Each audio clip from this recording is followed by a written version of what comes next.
జీవితం ఎటెళ్తుందో అర్థం కావట్లేదు తాత. అంతా గందరగోళంగా ఉంది. అలజడి నీలోనే ఉంది. ఒక్క క్షణం ఈ చెట్టుని చూడు.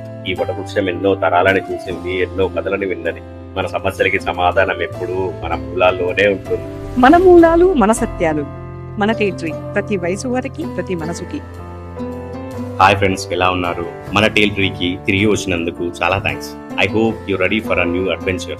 Open your years and hearts. ఎందుకంటే ఇవాళ మన దగ్గర ఒక సూపర్ స్టోరీ ఉంది. ఇవాళ స్టోరీ వచ్చేసి సేంద్రియ విజయం, ది ఆర్గానిక్ విక్టరీ. అది శాంతిపురం అనే ఒక చక్కని పల్లెటూరు. ఎటు చూసిన పచ్చటి పొలాలు, చుట్టూ కొండలు, ఒక పెద్ద అడవితో చాలా బ్యూటిఫుల్ విలేజ్.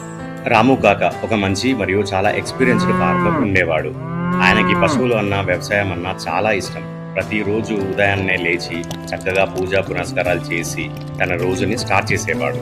ఆయన ఎన్నో సంవత్సరాల నుండి కేవలం ఆర్గానిక్ పద్ధతిలోనే వ్యవసాయం చేస్తున్నాడు. అదే ఊరిలో సోము అని మరొక రైతు ఉన్నాడు. తను చాలా అత్యాశ కలిగిన వ్యక్తి. తను ఎప్పుడూ పంట ఎక్కువ దిగుబడి రావాలి అని చాలా రకాల కెమికల్ ఫర్టిలైజర్స్ వాడుతూ ఉండేవాడు. తను ఫార్మింగ్ విధానంలో కొన్ని కొత్త టెక్నిక్స్ కూడా ఫాలో అయ్యేవాడు. అలా చాలా రకాల కెమికల్స్ వాడడం వల్ల పంట నార్మల్గా కన్నా చాలా ఫాస్ట్గా పెరిగింది. తన పంటని సిటీ మార్కెట్లో మరియు తన ఊరిలో అమ్మడం వల్ల తనకి భారీగా లాభాలు కూడా వచ్చాయి. తను చాలా తక్కువ టైంలోనే ఒక సొంత ఇంటిని కూడా నిర్మించుకున్నాడు. సోము తన ఊరి జనాల ముందు తనకొచ్చిన లాభాల్ని చూపిస్తూ చాలా గర్వపడేవాడు. రాముకి వ్యవసాయం రాదని సోము మరియు ఊళ్ళో జనాలు కూడా హేళన చేస్తుండేవారు. దానికి రాము చిరునవ్వుతో తన పనిని తాను చేసుకునేవాడు. సేంద్రియ వ్యవసాయ పద్ధతి వల్ల నేల ఆరోగ్యంగా ఉంటుంది, పర్యావరణాన్ని కాపాడుతుంది మరియు భూమి సారవంతమవుతుంది. రాము కాక ప్రతిరోజు రాత్రి వేళలో సేంద్రియ వ్యవసాయానికి సంబంధించిన బుక్స్ ని చదువుతుండేవాడు. వివిధ రకాల సేంద్రియ పద్ధతి విధానాల గురించి అధ్యయనం కూడా చేస్తూ ఉండేవాడు. తాను చదివిన మరియు నేర్చుకున్న ఆర్గానిక్ ప్రొసీజర్స్ ని తన పొలంలో ఇంప్లిమెంట్ చేస్తూ ఉండేవాడు. ఇంట్లోనే సేంద్రియ ఎరువులు మరియు రసాయనాలని తయారు చేస్తుండేవాడు. వర్మి కంపోస్ట్ విధానాన్ని కూడా నేర్చుకొని ఆ పద్ధతిని తన పొలంలో వాడుతూ ఉండేవాడు. పొలంలో చీడపురుగులు రాకుండా వేప కషాయాన్ని తానే స్వయంగా తయారు చేసేవాడు. తాను తనకున్న నాలెడ్జ్ని ఆ ఊరి పిల్లలకి కూడా నేర్పిస్తూ ఉండేవాడు.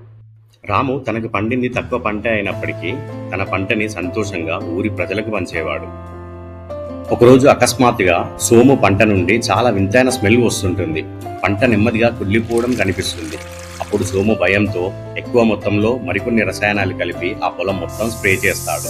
అప్పటికే ఆ కెమికల్స్ కి అలవాటైన చాలా రకాల పురుగులు మరియు కీటకాలు వచ్చి పొలం మొత్తాన్ని నాశనం చేస్తాయి. వాటిపై ఎంత మందు స్ప్రే చేసినా కూడా వాటికి ఏమీ అవ్వదు అండ్ అవి ఇంకా యాక్టివ్ గా తయారైపోతాయి.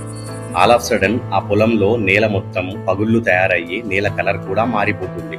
అక్కడ అసలు ఏం జరుగుతుందో అర్థం కాక సోము తల పట్టుకొని భయం మరియు కోపంతో కూర్చొని పోతాడు. ఆ పొలంలో పండిన పంటని తినడం వల్ల చాలా మందికి హెల్త్ ఇష్యూస్ వచ్చి హాస్పిటల్ పాలవుతారు. ఊరిలో వాళ్ళందరూ సోము మీదకి దాడి చేయడానికి చాలా కోపంతో వస్తారు. అక్కడి డాక్టర్ సోము అత్యాశ వల్ల చేసిన పని వల్లనే వాళ్ళకి ఇలా అయ్యిందని చెప్తాడు.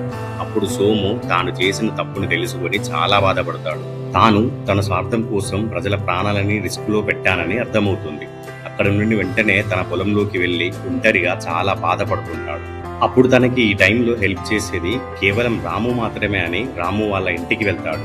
రాము కాళ్ళ మీద పడి తాను నేల తల్లిని మొత్తం నాశనం చేశాను అని ఏడుస్తుంటాడు. అప్పుడు రాము సోముని ఓదారుస్తూ నేల తల్లిని మనం మళ్ళీ బాగు చేద్దాం అని ధైర్యం చెప్తాడు. నెక్స్ట్ డే ఆ ఇద్దరు సోము వాళ్ళ పొలానికి వెళ్లి ఆ పొలం మొత్తాన్ని గమనించి రాము వాడే టెక్నిక్స్ ని ఫాలో అవడం మొదలు పెడతారు.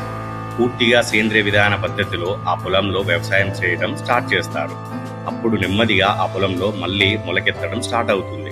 పొలానికి ఏదైనా చీడపురుగులు పట్టినప్పుడు చిన్ని చిన్ని పక్షులు, ఫ్రాగ్స్ వాటిని తింటుండేవి.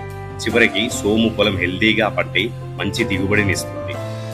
చివరికి వాళ్ళిద్దరూ మంచి మిత్రులుగా మారి ఆనందంగా సమయాన్ని గడుపుతూ ఉంటారు. సోముయే కాకుండా ఊరిలో ఉన్న మిగతా రైతులు కూడా అప్పటి నుండి సేంద్రియ పద్ధతిలోనే వ్యవసాయం చేయడం మొదలెడతారు. ఇంకా ఊరంతా పచ్చటి పొలాలతో మళ్ళీ చాలా అందంగా మరియు ఆనందంగా మారి మన కథ ముగుస్తుంది. ఈ కథ వల్ల మనం తెలుసుకున్న నీతి ఏంటంటే, ప్రకృతికి మనం ఏది ఇస్తామో అదే తిరిగి మనకు వస్తుంది. విషం ఇస్తే రోగం వస్తుంది, ప్రేమ ఇస్తే ప్రాణం పోస్తుంది. ఈ కథ మీకు నచ్చిందనే అనుకుంటున్నాము.